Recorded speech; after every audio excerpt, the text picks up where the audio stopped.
Question time. PFT PM Posse. Why doesn't the NFL and HBO just have the Cowboys do Hard Knocks every year? Jerry loves it. It would do better ratings than most all other teams, and the boys are usually interesting. I don't know. There's got to be a reason for it. I think some of these other teams want to do it. They think that it's a piece of the puzzle necessary to establish a national brand. Although, I don't know, if the Cowboys wanted to do it this year, it would already be the Cowboys, wouldn't it? Wouldn't it already be the Cowboys? Because they're already looking for volunteers. I think they really want the Jets to wake up on their own and recognize they just need to hold their nose and take their medicine.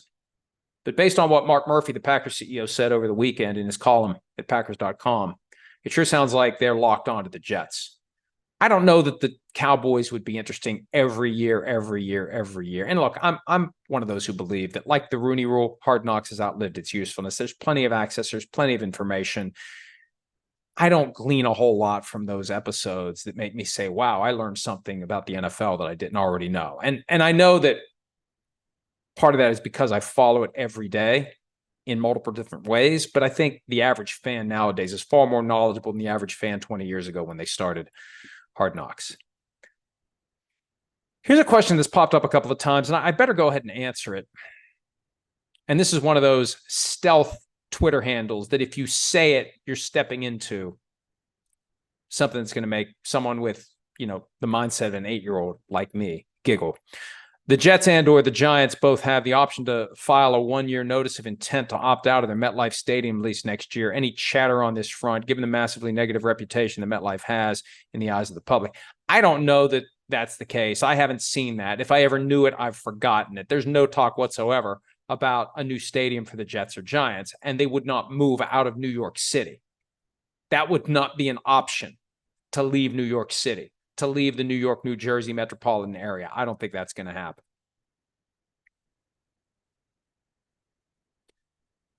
Dilip Rao, there was some discussion I heard as to why Sean Payton is given so much more respect than Mike McCarthy, by me as well, when their overall records are very, very similar, as well as their dependence on Hall of Fame quarterbacks. Is there a chance with Wilson, Sean Payton fails?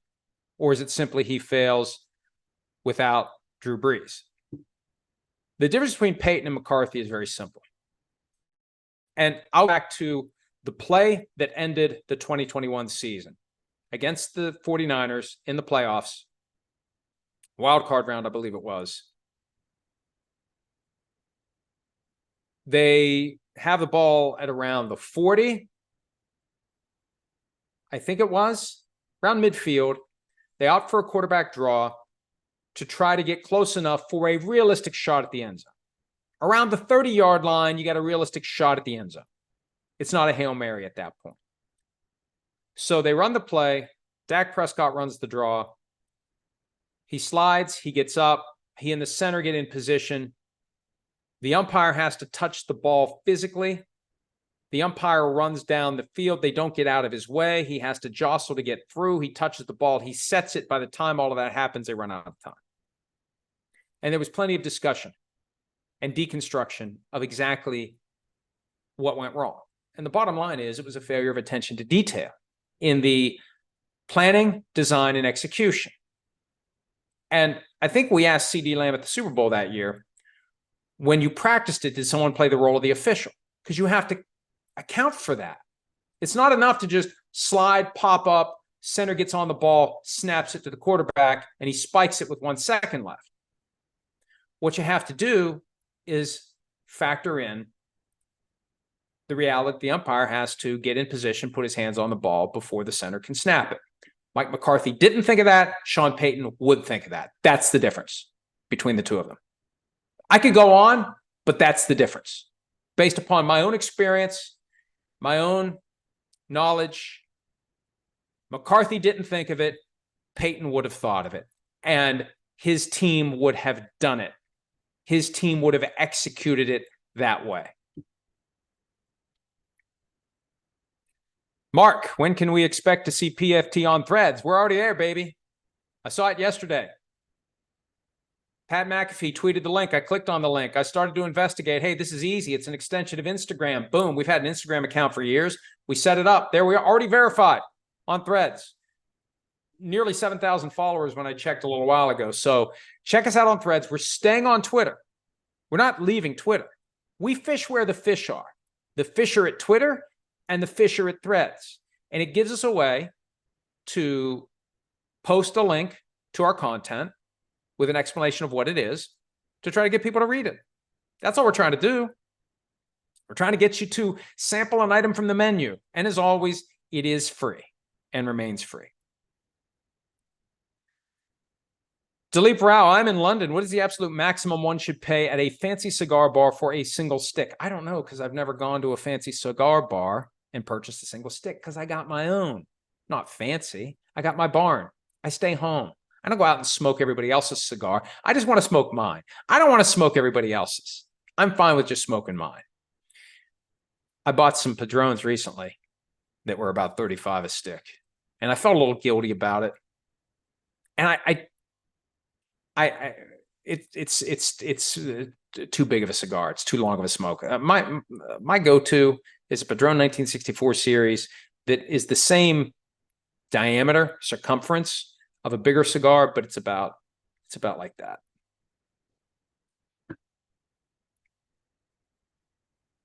Fantasy every day. You have mentioned the inevitability of expansion to 40 teams eventually, but how and when do we get there? Will it be in the near future, and will it be 2 teams at a time? Well, you know what? One way to get there is for the Saudis to set up an 8-team league to go buy up a bunch of superstars, buy up a bunch of coaches, and force a merger. 32 plus 8 is 40. That's a way to get to 40. And that would be the real question. If the Saudis would set something up, how many teams would they have right out of the gates? And if it's 8, and if it's not in cities where the NFL currently is, and if it's in London, if I'm the NFL, look, I worry about everything anyway. If I'm the NFL, I'd be very worried about my gambling policy, and I'd be very worried about Saudi Arabia right now.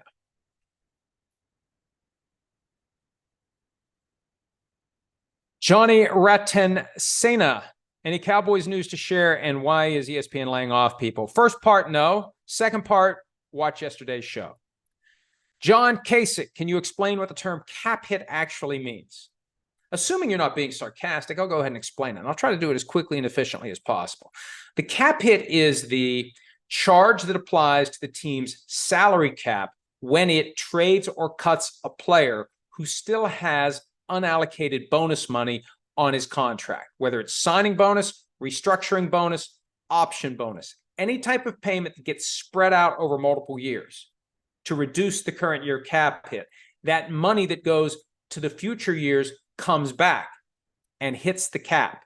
That's the cap hit when someone is traded or released. Now, cap hit also gets referred to as the cap charge for a team that a player has in a given year. His compensation for this year plus other payments from past years that are prorated over time. But I'm assuming you mean cap hit when someone goes. That's the explanation of what a cap hit is when someone goes, and June 1 is a key date. If you trade someone after June 1, you don't have any additional cap charge beyond what you already would have had for bonus money that applies to this year. If you do it before June 1, it's this year's bonus allocations, whether signing, option, restructuring, and all future unallocated signing bonus, it all comes back to this year. It doesn't cost money. The money's already been paid, but it eats away at your cap space, and you've got to figure out how to manage it. I hope I explained it efficiently, and there's a good chance I didn't. David Mitchell, you say you would take Patrick Mahomes right now over any quarterback at their peak, assuming ability correlates to future success. You said for all of Aaron Rodgers' ability, it's a disappointment that he has one Super Bowl win. If ability extrapolates to expectations, how many Super Bowls does Mahomes need to win to be a success? I mean, he already is. He's already more successful than most quarterbacks. There aren't many quarterbacks out there that have 2 wins in the Super Bowl. He's got 3 appearances and 2 wins, and he's been a starter for 5 years. I think he's already a success. I think he's already upper room Deion Sanders wing of Canton. We just sit back and see how many more. But to the chagrin of the other 31 franchises, there's probably going to be more. Jerry Arco, what would be a market for Bill Belichick, assuming the Patriots decide after this year to move on? In your educated opinion, where would his preferred destination be? There's always been a thought he'd want to coach the Giants. The problem, though, is if he goes somewhere else, because there was some noise a few years ago when everything went down with Tom Brady and Jimmy Garoppolo, and Seth Wickersham had that story about how a palace intrigue and stuff going on behind the scenes. And I think it was Gary Myers who did a quick drive-by and suggested that Bill Belichick would like to go coach the Giants. Someone pointed out to me, and this makes a lot of sense, it's going to take 5 years or so to get to where Belichick would want to be with a new team. And I think one thing he's probably learned, better go somewhere where you got a pretty good quarterback. That's the key.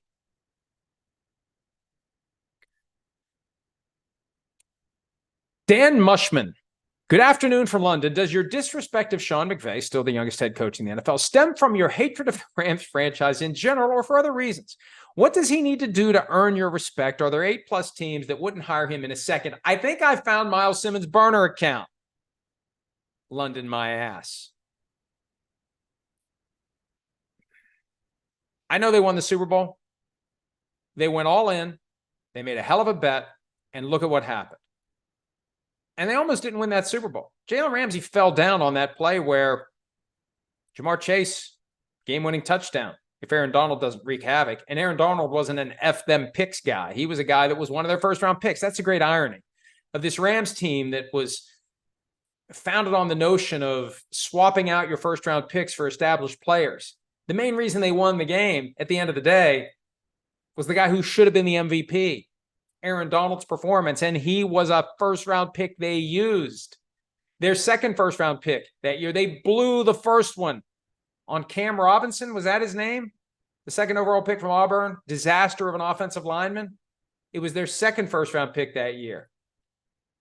One of the years they had multiple first-round picks because of the RG3 trade that they got the guy that ultimately delivered the Super Bowl win. Look, McVay's one of the better coaches in the NFL. Is he a guy who instantly finds another job if he's fired? There would probably be some other owner out there that would just hire him for the sizzle.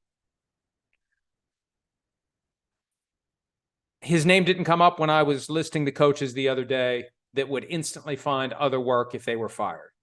And I don't know that I'd put him in that category, although if I recognize what motivates NFL owners, he probably would land on his feet right away somewhere else. And he probably would spark some owner out there to get antsy enough to fire his current coach to go get Sean McVay. But that's mainly a fault of ownership, because I don't think that McVay is as high on the list of great coaches as others would say, as evidenced by what happened last year, and as evidenced by this fact that he always seems to already be perpetually on the edge of burning out. Look, you can't sprint through your 30s and expect to survive through your 40s and 50s.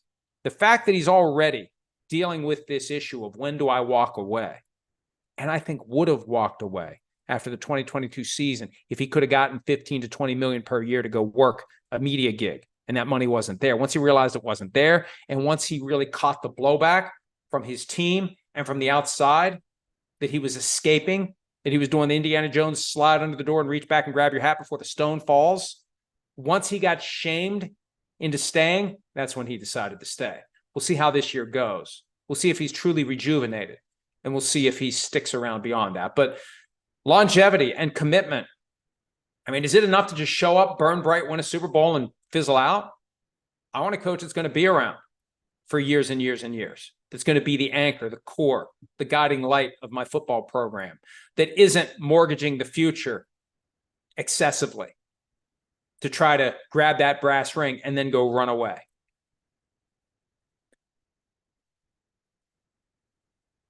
Let's do this.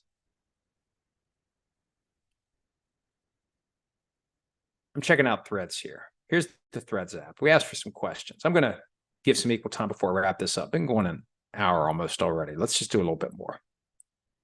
Looking at Threads. Got some questions on Threads. Full season prediction for the 49ers. That's from George the Dawn. I think the 49ers are capable to get to the Super Bowl and win it. It all comes down to quarterback play. Will Brock Purdy continue to play like he did last year, and will he stay healthy? And if he would get injured, Will Sam Darnold come in and get it done? And if he would get injured, can they count on Trey Lance? Do they have some sort of weird curse when it comes to quarterbacks? Because the team is otherwise good enough to compete at a very high level. It's them and the 49, it's them and the Eagles, in the NFC. If they can keep their core players healthy and get consistent quarterback play, the sky is the limit for the 49ers. I'm not going to predict a Super Bowl win yet, but they are in that small cluster of teams that I think could win the Super Bowl. Josh and Tosh Bryan, which NFL team will most likely get Caleb Williams? I'm leaning toward the Commanders. I don't know, because right now it feels like the Cardinals are trying to position themselves for the first overall pick. And I'm intrigued by the possibility that Caleb Williams will say, no, thank you. I'll either stay at USC for another year and make, 5, 6, 7 million in NIL money, or I'll sit out a year with my NIL money that I've made with no compulsion to go sign with the Cardinals. I don't know what about the Cardinals right now would give a guy with options the desire to go be there when he could maybe try to force his way to a team that seems to be.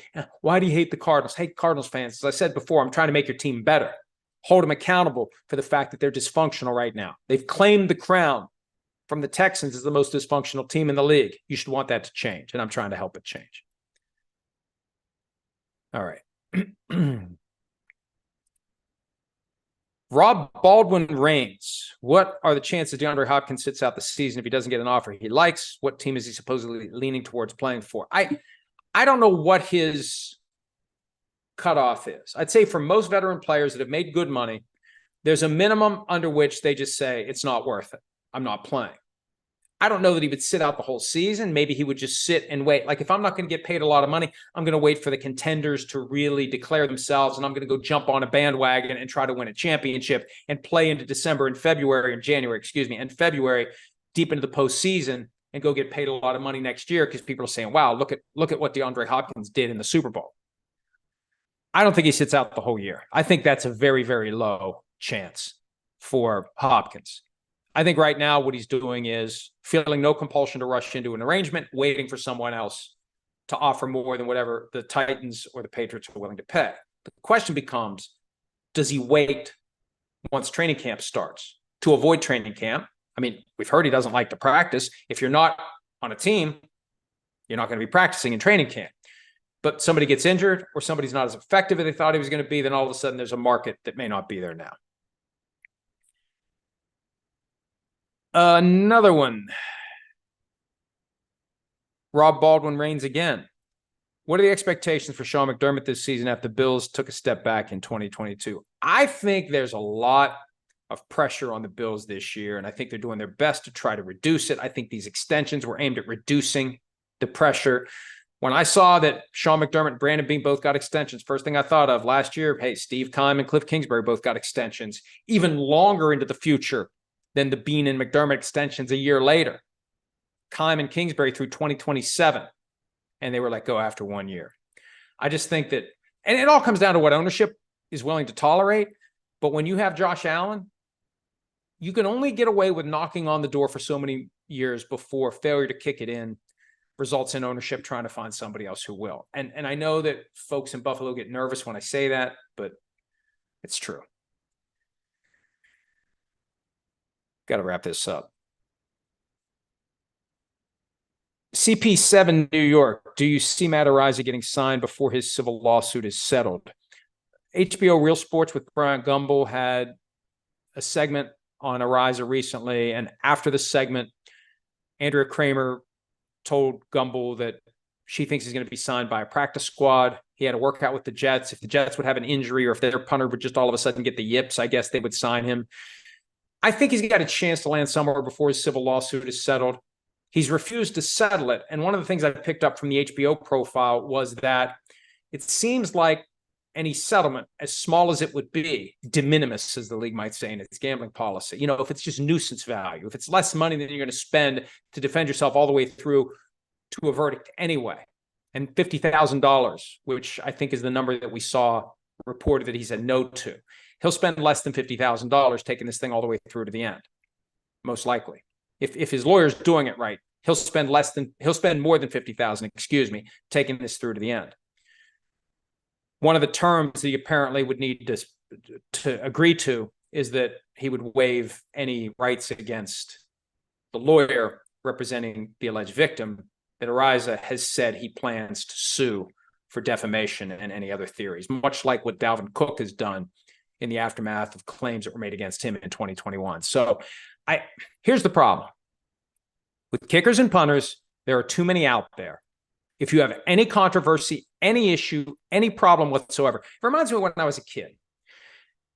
If I got into some issue at school, even if I was right, the fact that it was an issue was held against me. The fact that I got myself into a controversy, even if I was clearly within the right, I had done something wrong. And I think when the NFL looks at kickers and punters, they would rather have a guy that has no baggage, no questions, no concerns, no PR negativity, even if he's fully in the right, even if he's been railroaded, even if this is all fraudulent and fake and made up and he's going to be vindicated. It's just not something that we want to deal with. And if teams feel that way, hopefully at the end of the day, he'll have the kind of clear vindication that would allow them to say, we're going to judge this guy based on merit because we have the piece of paper that says this guy was wrongfully accused. If that's the truth, I don't know what the truth is. That's part of what they're figuring out. All right. Last one. This is the longest edition of PFT PM possibly ever, although we've probably had some longer ones in the past. WGON-TV, is Kirk Cousins in Minnesota next year, even if he is adequate or great in 2023? Well, those are two pretty different assessments. I don't know what adequate means.